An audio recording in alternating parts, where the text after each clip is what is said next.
Today we are going to read And to Think That I Saw It on Mulberry Street by Dr. Seuss. When I leave home to walk to school, Dad always says to me, "Marco, keep your eyelids up and see what you can see." But when I tell him where I've been and what I think I've seen, he looks at me and sternly says, "Your eyesight's much too keen. Stop telling such outlandish tales. Stop turning minnows into whales. Now what can I say when I get home today?"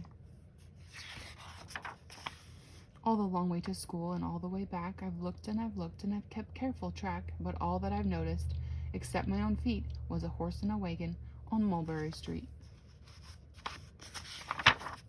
That's nothing to tell of, that won't do, of course, just a broken down wagon that's drawn by a horse. That can't be my story, that's only a start.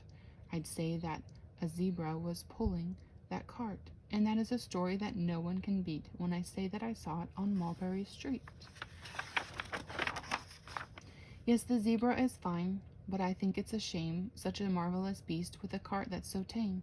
The story would really be better to hear if the driver I saw were a charioteer, a golden blue chariot, something to meet, rumbling like thunder down Mulberry Street.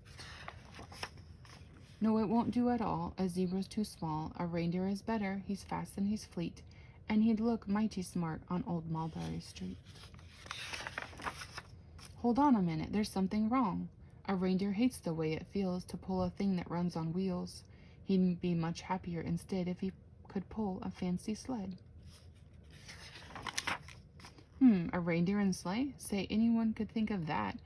Jack or Fred or Joe or Nat. Say, even Jane could think of that. But it isn't too late to make one little change. A sleigh and an elephant. There's something strange.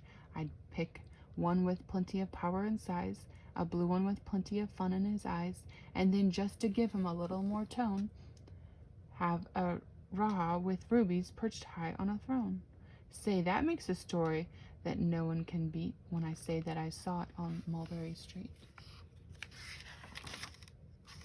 But now I don't know, it still doesn't seem right. An elephant pulling a thing that's so light would whip it around in the air like a kite, but he'd look simply grand with a great big brass band.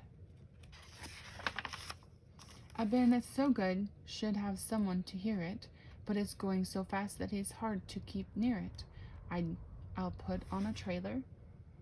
I know they won't mind if a man sits and listens while hitched on behind. But now, is it fair? Is it fair what I've done? I'll bet those wagons weigh more than a ton. That's really too heavy a load for one beast. I'll give him some helpers. He needs two, at least. But now, what worries me is this. Mulberry Street runs into bliss.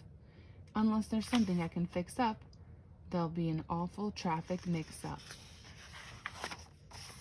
It takes police to do the trick, to guide them through where traffic's thick. It takes police to do the trick.